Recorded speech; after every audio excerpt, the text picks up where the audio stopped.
बिस्मिल्लाहिर्रहमानिर्रहीम। अस्सलाम वालेकुम स्टूडेंट्स। हम पढ़ रहे हैं चैप्टर नंबर 7। उसमें आज का हमारा टॉपिक है क्रैकिंग ऑफ पेट्रोलियम। इससे पहले हमने जो टॉपिक पढ़ा था वो था आपका पेट्रोलियम, यानी पेट्रोलियम आपको मिला और आपने उसकी क्या की, फ्रैक्शनल डिस्टिलेशन की। फ्रैक्शनल डिस्टिलेशन करने के बाद आपको पेट्रोलियम के डिफरेंट फ्रैक्शंस ऑब्टेन हुए, जिसमें से आपका जो मोस्ट इम्पॉर्टेंट पेट्रोल यानी गैसोलीन, जो पेट्रोल हम नॉर्मली यूज़ करते हैं अपनी गाड़ियों के अंदर, गैसोलीन हम उसको बोलते हैं, वो कितना ऑब्टेन होता है 20%। अब प्रॉब्लम क्या है? प्रॉब्लम ये है कि सिर्फ हम 20% गैसोलीन से अपनी हाई डिमांड ऑफ गैसोलीन को पूरा नहीं कर सकते। आपको पता है, आप नॉर्मली देखें हमारी सड़कों के ऊपर इतनी ढेरों ढेर पब्लिक ट्रांसपोर्ट है, पर्सनल ट्रांसपोर्ट है, गाड़ियां हैं, कारें हैं, बसेस हैं। तो सारी चीज़ों के लिए आपको क्या चीज़ चाहिए? पेट्रोल चाहिए। अब आपके पास जितना भी पेट्रोलियम मिलता है उसमें से गैसोलीन फ्रैक्शन कितना होता है 20%, और उसकी डिमांड ज़्यादा है, तो उसकी डिमांड जो है वो 20% से हम पूरी नहीं कर सकते। तो उसकी डिमांड को पूरा करने के लिए हमें क्या करनी पड़ती है? क्रैकिंग करनी पड़ती है। कैरोसिन ऑयल या गैस ऑयल, इनकी क्रैकिंग से हम क्या प्रोड्यूस कर सकते हैं? हम सिंपली गैसोलीन प्रोड्यूस कर सकते हैं। तो ज़रा चलिए देखते हैं क्रैकिंग होती क्या है। क्रैकिंग बहुत सिंपल फिनोमिना है। क्रैकिंग में हम क्या करते हैं, आप ज़रा अपना पिछला लेक्चर देखिए, आपको याद होगा जो कैरोसिन ऑयल है उसमें कार्बन कंटेंट ज़्यादा है, नंबर ऑफ़ कार्बन ज़्यादा है। गैस ऑयल में नंबर ऑफ़ कार्बन ज़्यादा है। यानी कहने का मकसद ये है कि ये क्या है, ये हायर हाइड्रोकार्बन्स हैं।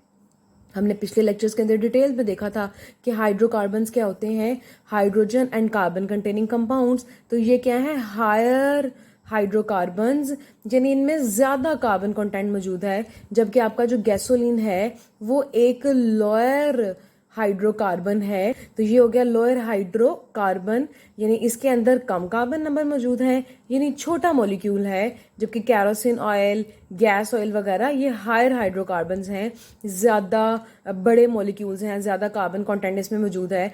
तो अब सिंपली आपको समझ आ गई होगी कि हम करने के लगे हैं। हमें तो चाहिए ज़्यादा गैसोलीन, हम उसको कहाँ से ऑब्टेन करेंगे? हम कैरोसिन ऑयल या गैस ऑयल से ऑब्टेन करेंगे। तो हम इस काम के लिए क्या करते हैं, हम सिंपली ये करते हैं कि क्रैकिंग करते हैं। क्रैकिंग क्या होती है? क्रैकिंग ये होती है कि हायर हाइड्रोकार्बन्स को, ऑब्वियसली जब वो हायर हाइड्रोकार्बन्स हैं तो उनके जो बॉइलिंग पॉइंट होंगे वो भी क्या होंगे? हाई होंगे।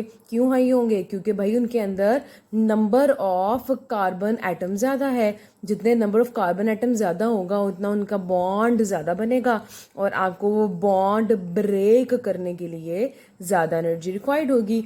तो हम ये बोलते हैं कि जो आपके हायर हाइड्रोकार्बन्स, यानी कि जिनके अंदर कार्बन कंटेंट ज़्यादा है, यानी जिनका बॉइलिंग पॉइंट ज़्यादा है, उनको सिंपली क्या किया जाए?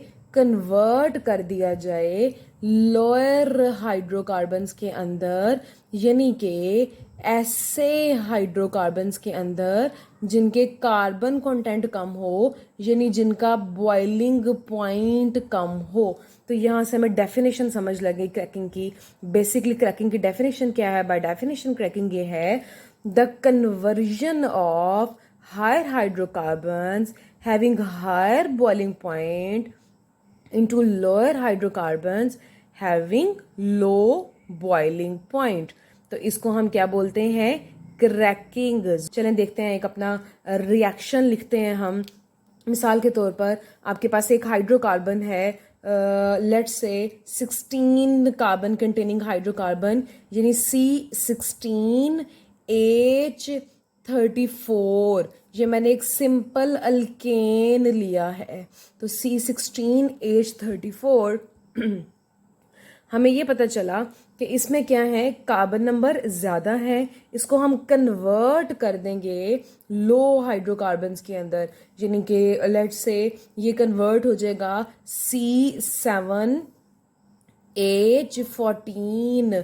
तो आप अपना प्रीवियस लेक्चर देखिएगा, मैं लिंक डिस्क्रिप्शन में डाल दूंगी। प्रीवियस लेक्चर में हमने यही डिस्कस किया था कि कार्बन नंबर 7, 8 ये जो होते हैं ये क्या होती है, गैसोलीन होती है। इन अल्केन्स को हम बोलते हैं गैसोलीन। तो हमने सिंपली क्या किया, 700 डिग्री सेंटीग्रेड के ऊपर ये रिएक्शन होगा। तो हमने सिंपली क्या किया कि हम हीट करेंगे अपने एक अल्केन को जिसका हाई बॉइलिंग पॉइंट है, कार्बन नंबर 16 वाले को, और वो किस में कन्वर्ट हो जाएगा, कार्बन नंबर 7 वाले। और इसके साथ ही साथ आपको जो प्रोडक्ट्स मिलेंगी, यानी जिनको हम बाई प्रोडक्ट्स कहते हैं, वो आपके पास जनाब होगी अल्कीन्स। सिंपली अभी मैंने ईथीन लिखी है, इसके अलावा आपको प्रोपीन मिल सकती है। जैसे मिसाल के तौर पर प्रोपीन 3 कार्बन कंटेनिंग एक अल्कीन है, तो आपको क्या मिल सकती है, प्रोपीन और ईथीन।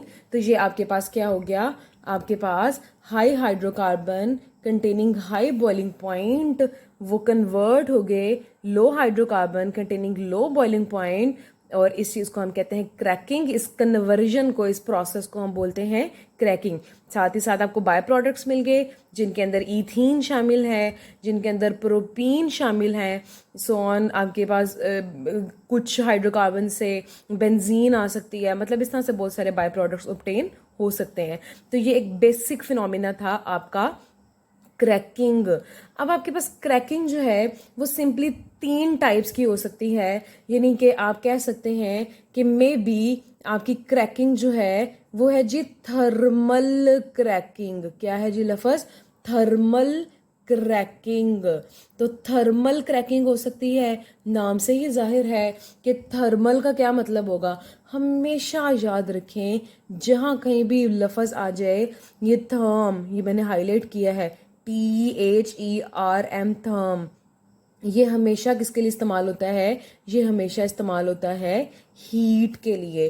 तो थर्मल क्रैकिंग क्या होगी, थर्मल क्रैकिंग सिंपली ये होगी कि आप हायर हाइड्रोकार्बन को ब्रेक डाउन करोगे लोअर हाइड्रोकार्बन के अंदर, और किसकी प्रेजेंस के अंदर करोगे, थर्म मतलब हीट, यानी कि एट हाई टेम्परेचर। यानी फिनोमिना वही है, क्रैकिंग फिनोमिना तो वही है कि आप जो है वो ब्रेक डाउन कर दो हायर हाइड्रोकार्बन की, जिनके ज़्यादा नंबर ऑफ कार्बन एटम्स हैं लोअर हाइड्रोकार्बन के अंदर। लेकिन थर्मल क्रैकिंग क्या होगी, थर्मल क्रैकिंग ये होगी कि एट हाई टेम्परेचर, यानी करनी आपने क्रैकिंग ही है लेकिन एट हाई टेम्परेचर करें, तो इसको हम क्या बोलते हैं, थर्मल क्रैकिंग। हाई टेम्परेचर पे करें तो हम क्या बोलेंगे, थर्मल क्रैकिंग। इसमें भी बाय प्रोडक्ट्स आएंगे आपके, जैसे ईथीन, प्रोपीन, जिस तरह से ऊपर हमने देखा, ये बेसिकली थर्मल क्रैकिंग ही थी ना, ये टेम्परेचर हमने यूज़ किया, हाई टेम्परेचर यूज़ किया। तो डिफरेंट टाइप्स हैं आपकी क्रैकिंग की, जिसके अंदर हमने पढ़ी थर्मल क्रैकिंग। दूसरे नंबर के ऊपर आप जो है वो क्रैकिंग कर सकते हैं जिसको हम बोलेंगे कैटालिटिक क्रैकिंग। क्या बोलेंगे, कैटालिटिक क्रैकिंग। नाम से ही जाहिर है कि कैटालिटिक क्रैकिंग के अंदर क्या होगा, कैटालिटिक क्रैकिंग के अंदर सिंपली आपको कोई ना कोई कैटालिस्ट यूज करना पड़ेगा। आपको क्या यूज करना पड़ेगा, कैटालिस्ट यूज करना पड़ेगा। यानी अगेन बेसिक फिनोमिना तो वही रहेगा। देखें किसी भी साइंस सब्जेक्ट के लिए अभी आने वाले लेक्चर्स के अंदर भी हम इस चीज़ को बहुत ज़्यादा डिटेल के साथ देखेंगे कि आपने क्या करना है, आपने किसी भी टर्म के रूट वर्ड्स की तरफ जाना है। आप जब किसी भी लैंग्वेज को समझ लेते हैं तो आपके लिए कॉन्सेप्ट समझने बहुत आसान हो जाते हैं। जैसे मिसाल के तौर पर इस टॉपिक के लिए आप पहले क्रैकिंग को समझ लें। क्रैकिंग है हायर हाइड्रोकार्बन का लोअर हाइड्रोकार्बन में ब्रेक डाउन होना। फिर हमने उसकी टाइप्स पढ़ी, तो थर्मल, यहाँ से हमें पता चल गया कि एट हाई टेम्परेचर, यानी हमें डेफिनेशन याद होती जाएंगी ना साथ साथ। अगर हाई टेम्परेचर के ऊपर हो रहा है तो वो क्या होगी, थर्मल। अब कैटालिटिक, नाम से पता चल गया कैटालिस्ट की प्रेजेंस में हो रही है तो वो क्या होगी, कैटालिटिक क्रैकिंग। अब क्रैकिंग का मतलब है कि फिनोमिना तो वही रहेगा कि हायर हाइड्रोकार्बन की break down into lower hydrocarbon. अब की बार क्या होगा कि टेम्परेचर बहुत हाई देने की जरूरत नहीं है, 500 डिग्री सेंटीग्रेड के ऊपर भी ये रिएक्शन हो जाएगा। प्रेशर बहुत ज़्यादा देने की ज़रूरत नहीं है, 2 एटमॉस्फेरिक प्रेशर के ऊपर भी ये रिएक्शन हो जाएगा। इम्पॉर्टेंट क्या है, इम्पॉर्टेंट है जनाब यहाँ पर आपका कि कैटलिस्ट आप इस्तेमाल करेंगे। और कैटलिस्ट हम नॉर्मली इस काम के लिए कौन सा इस्तेमाल करते हैं? हम यूज़ करते हैं सिलिका या हम यूज़ करते हैं एलुमिना। सिलिका या एलुमिना हम यूज़ कर सकते हैं। अगर पेपर पॉइंट ऑफ व्यू से देखा जाए, मोस्ट इम्पॉर्टेंट क्वेश्चन है आपसे क्रैकिंग जो है वो लॉन्ग क्वेश्चन में भी पूछी जा सकती है। यानी आपसे पूछा जा सकता है लॉन्ग क्वेश्चन के अंदर कि बताइए कि क्रैकिंग क्या होती है, और उसके 3 टाइप्स बता दें। 2 हमने डिस्कस कर लिए हैं, अभी एक हम मजीद भी डिस्कस करते हैं। तो आपसे पूछा जा सकता है लॉन्ग क्वेश्चन के अंदर, फिर आपसे शॉर्ट क्वेश्चन के अंदर सिंपली क्रैकिंग पूछी जा सकती है, या उसकी टाइप्स कोई भी टाइप पूछी जा सकती है। जैसे थर्मल क्रैकिंग पूछ सकते हैं, कैटालिटिक क्रैकिंग पूछ सकते हैं, अभी तीसरी हम स्टीम क्रैकिंग पढ़ेंगे वो पूछ सकते हैं। इसके अलावा आपसे जो पूछा जा सकता है कि आप जैसे मिसाल के तौर पर कैटालिटिक क्रैकिंग, इसमें पूछा जा सकता है कि कौन से कैटलिस्ट यूज़ हो सकते हैं। ये बात आपसे एमसीक्यूज़ में पूछी जाएगी कि कौन से कैटलिस्ट यूज़ किए जाते हैं आपकी कैटालिटिक क्रैकिंग के लिए। अब क्या होता है कि कैटालिटिक क्रैकिंग के अंदर आपको हाई ऑक्टेन नंबर का फ्यूल ऑब्टेन होता है। क्या चीज़ आपको मिलती है? हाई ऑक्टेन नंबर का फ्यूल मिलता है। हाई ऑक्टेन नंबर का क्या मतलब है? हाई ऑक्टेन नंबर का मतलब है जनाब कि आपका जो गैसोलीन है, जो पेट्रोल है, उसकी क्वालिटी अच्छी है। सिंपल वर्ड्स में हम कह सकते हैं कि जो आपका पेट्रोल है उसकी क्वालिटी अच्छी है, तो हम कहेंगे कि ये हाई ऑक्टेन नंबर है। बाय डेफिनेशन ऑक्टेन नंबर क्या चीज़ होती है? बाय डेफिनेशन हम कहते हैं percentage of iso octane in gasoline fraction. क्या चीज़ है? Percentage of iso octane in gasoline fraction, इसको हम बोलते हैं ऑक्टेन नंबर। बहरहाल इसको हम डिटेल के साथ डिस्कस करेंगे नेक्स्ट टॉपिक रिफॉर्मिंग के अंदर। अभी बताने का मकसद ये था कि एमसीक्यूज में आपसे पूछा जा सकता है कि इन जो है वो क्रैकिंग में से फॉलिंग जो वो आपको जो भी 4 ऑप्शंस देंगे, जिसमें आपका जो है वो कैटालिटिक क्रैकिंग, थर्मल क्रैकिंग और स्टीम क्रैकिंग होगा, और ऑल ऑफ दीज या कुछ इस तरह से करके, तो वो ये पूछेंगे कि इनमें सब हाई ऑक्टेन नंबर वाला फ्यूल किससे ऑब्टेन होता है। तो आपने किसको चूज करना है? कैटालिटिक क्रैकिंग को।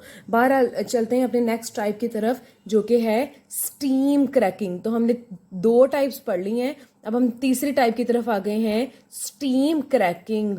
अब फिर नाम से हमें पता चल चुका है कि स्टीम क्रैकिंग में हम बेसिकली क्या पढ़ने वाले हैं। क्रैकिंग तो वही होगी कि ब्रेक डाउन हो जाना हायर हाइड्रोकार्बन्स का लोअर हाइड्रोकार्बन के अंदर।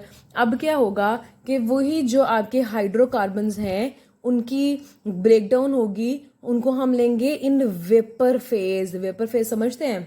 यानी हाई टेम्परेचर के ऊपर वेपर फेज के अंदर अपने हायर हाइड्रोकार्बन्स को लेंगे और उसको मिक्स करेंगे विद स्टीम। स्टीम यानी भाप, यानी आपकी जो वाटर है उसकी गैसियस फॉर्म, उसको हाई टेम्परेचर के ऊपर। और इस प्रोसेस के अंदर जो टेम्परेचर रेंज है वो 900 डिग्री सेंटीग्रेड होती है।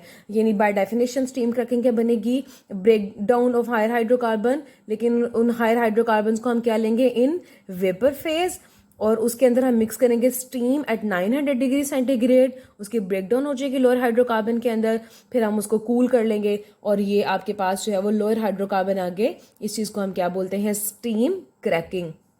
तो ये आपकी 3 टाइप्स हो गई, जिसके अंदर हमने क्या पढ़ा है? बेसिक क्रैकिंग पढ़ी है, और कैटालिटिक क्रैकिंग पढ़ी है, थर्मल क्रैकिंग पढ़ी है, और स्टीम क्रैकिंग पढ़ी है। इस क्रैकिंग के फिनोमेना में आपको कुछ बाय प्रोडक्ट्स भी मिलते हैं, बहुत इंपॉर्टेंट बाय प्रोडक्ट्स हैं, जैसे मिसाल के तौर पर इथीन, प्रोपीन, बेंजीन वगैरह। तो वो बाय प्रोडक्ट्स भी आपके लिए बहुत इंपॉर्टेंट हैं। क्यों इंपॉर्टेंट है? ये बात भी आपसे शॉर्ट क्वेश्चंस के अंदर पूछी जा सकती है कि ये ईथीन वगैरह की क्या इंपॉर्टेंस है। तो जनाब आप बताइएगा कि जो ईथीन वगैरह हैं इनकी बहुत ज़्यादा जो है वो जैसे ड्रग्स में, मेडिसन में, या फिर एज अ फर्टिलाइज़र इनकी जो है वो बहुत ज़्यादा इंपॉर्टेंस है। सिंथेटिक फाइबर्स, वीड किलर्स, तो ये आपने कुछ चीज़ें जो हैं वो डिस्कस करनी है कि ये सारी जो हैं वो ये सारी जो यूजेस हैं वो आपके इन बाय प्रोडक्ट्स के हैं। ये नहीं कहने का मकसद ये है कि आपको